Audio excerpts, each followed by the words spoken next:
So, hindi tayo makabiyahe, kaya ang gagawin natin ngayon, magluluto na lang ulit tayo. Meron lang tayong simpleng chicken dish na napakadali lang. Madali siyang gawin, pero medyo matagal kasi nagamit tayo ng oven. Para sure na luto siya, kaya medyo matagal. So, meron tayo ngayon dito chicken. May chicken tayo, 13 pieces ng chicken thigh. Tapos meron tayong mga ingredients. Rosemary leaves, pepper, and dito nakalagay yung pepper ko sa lagyan ng chocolate. Thyme, garlic powder na natuyo na yata. Kuha tayong bago. Salt, nasa chocolate na lalagyan din. Lalagyan natin ng cayenne.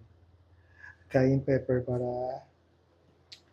medyo may anghang siya konti. Kaya, yun, pahalo lang natin siya. Powder para kasi tuyot na to. Buksan natin yung isang wait lang. Kuha tayong bago.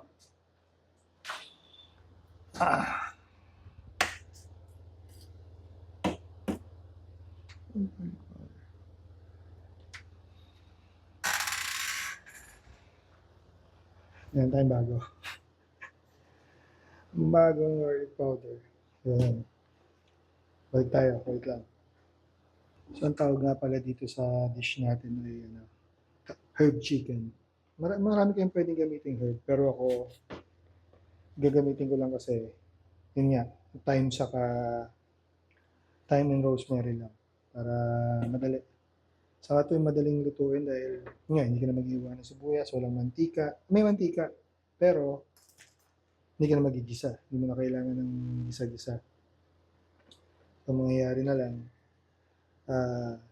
lalagay lang natin lahat siya dito, haluin, oven. So, simulan natin. Simulan natin ang salt.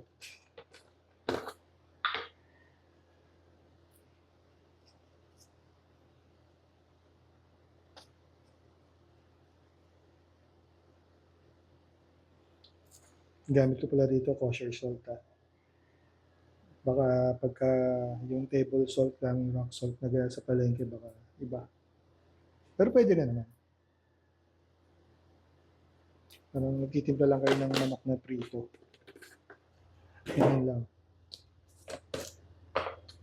Punta.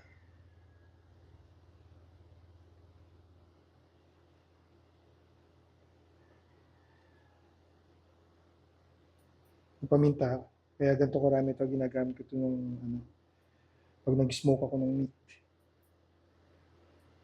Kalimutan ko kung anong size. May mga size pala ito sa mga paminta. Garlic powder.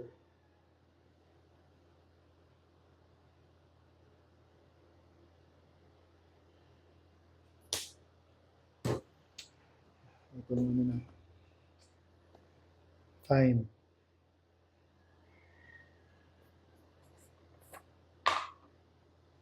Kagandahan dito sa ito, napakabango pag naluto. Habang niluluto pa lang ang bango siya.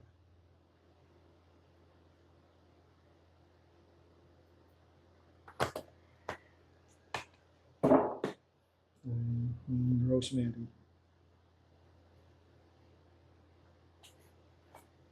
Ito yung sinasabi ni Kuya Boy na ni katsokoran ng dinamuhang baboy pagka nagluluto ako ng baboy. Nagpulutan namin, yung liempo. Ito yun. Ito naman dinamuhang manok.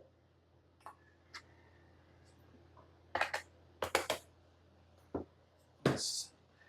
Nalagyan na natin siya ng olive oil para kumapit sa kanya yung mga kumapit sa chicken yung mga nilagay natin yung palasa.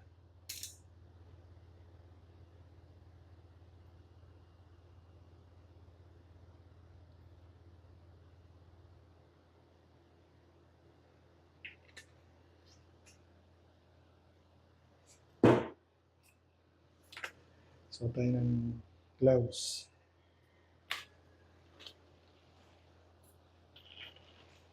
Para pag-ahalo natin. Yes, diba?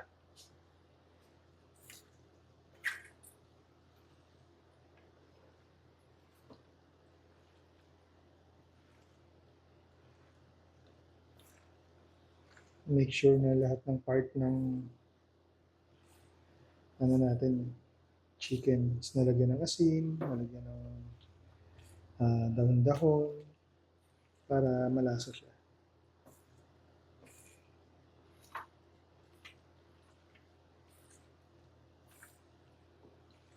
Dapat ang gagawin ko pala is yung 40 cloves, yung puro bawang. Kaso, ito na lang muna. Next time na lang, para may abangan din kayo. So ngayon, ayusin natin siya ulit. Maganda habang niluluto. Pwede rin ito lang sabayan nyo ng ng patatas. Habang niro-roast nyo to, sabayan nyo ng patatas. Mas yung pinakamaganda yung potato marbles. Maliliit na patatas ba? Yung bilog-bilog lang. Pero pwede naman yung regular na patatas. Hiwain na lang na medyo maliit para madaling maluto. So, yan siya.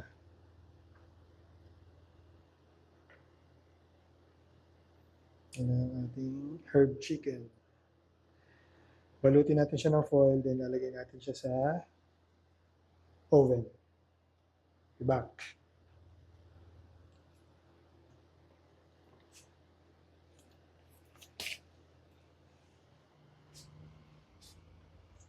So, our oven is preheated naman na. Lagay lang natin siya sa 120. At lalagay ko siya dito ng mga 2 hours.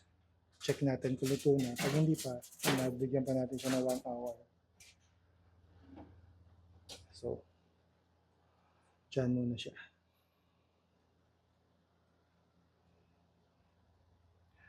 Be back mamaya pagka-check natin kung okay na.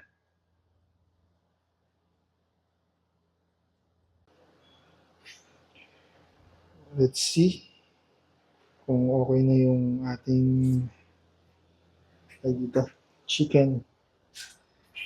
It's been 2 hours. Ituloy natin.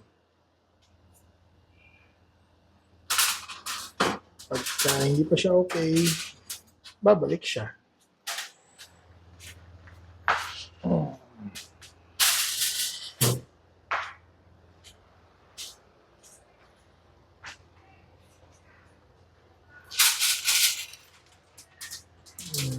Yan siya. Para siya talagang steam. So, another hour pa. 1 hour pa mapakulay. Isang oras pa.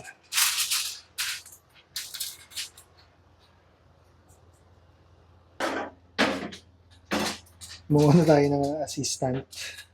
Kasi baka matapon. Mainit. Another hour. Lakasan na natin konti. 140. See you later. After 3 hours, let's see. Lahat ng juices. Mga juice na chicken and saka yung olive oil. Ano yung juice niya dami.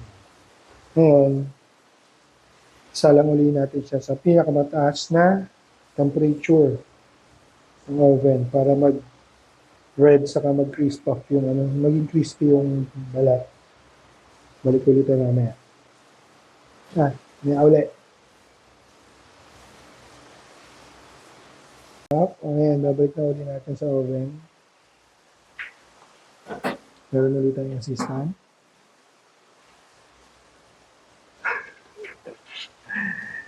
Kasi naganda natin temperature, 230.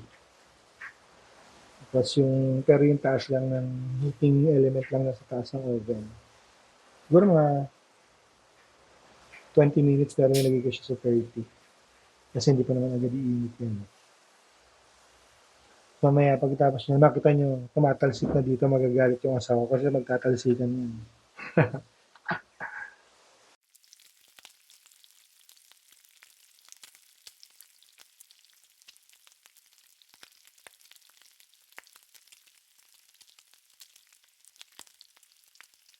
So, after 5 hours, Yung nakaligo na uli ako. Nagpalit na akong damit kasi ang init. Tapos na natin yung dish. Herb chicken, tawag nito. Ito na siya. Yan ang ating herb chicken. Mabilis siyang gawin, matagal siyang lutuin. Kasi sinisigurado natin na lutong-luto yung loob chicken. Kaya yan siya. Ay, bukas ang aking flashlight. Ano yan? Okay, ayaw. Ito na lang. Yun ang kanyang itsura.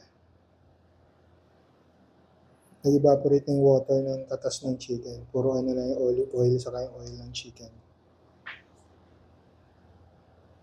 So, babalikan natin kayo mamaya. Depende kung anong lasa dun sa mga kasama ko. Kasi dadalhin ko ito sa potluck. Mga kaibigan ko. Sila magde-decide kung anong lasa. See you later. Sana maging okay.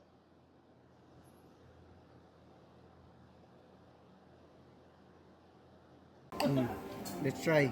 Try. Yung pamilyang ano. Kunti lang ako kumain eh. Hop! Kasi kaibigan kita. Hindi matabang? Hop! Sakto lang. Masarap. Puro joke yung ano eh. Wala nang sinabi, puro masarap. Masarap. Di ba masarap yung naman yung kinakain mo, hindi naman yung ano eh. Chicken! Masarap. Kaya ng US, multiple visa, sa US. Oo nga, ayaw naman niya. Saan tayo pupunta? Yung mga yung manok. Marami doon. Bagay kami. Taga doon kami. Napuntahan pa lang namin Seattle. Seattle pa lang. Mas marami pa kami sa Europe kaysa sa... Ubus na. Well, kasi sa US. Rosemary ko, no? What time? Sino nagluto ba? Si JP. Oo. Yun. Maraming time. Excuse me, nauna na ako yan. Yan ilagay ng time kasi marami siyang time. Maraming time. Ilang oras yan? 5 oras yata yan? Binate mo? Oo. Ito kasi pwedeng gantuhin ng manok eh. Sa amin hindi pwede eh. Frozen din? Ako maghuhugas? Tapos ang laki ng turkey. Iba kasi manok yata dun eh.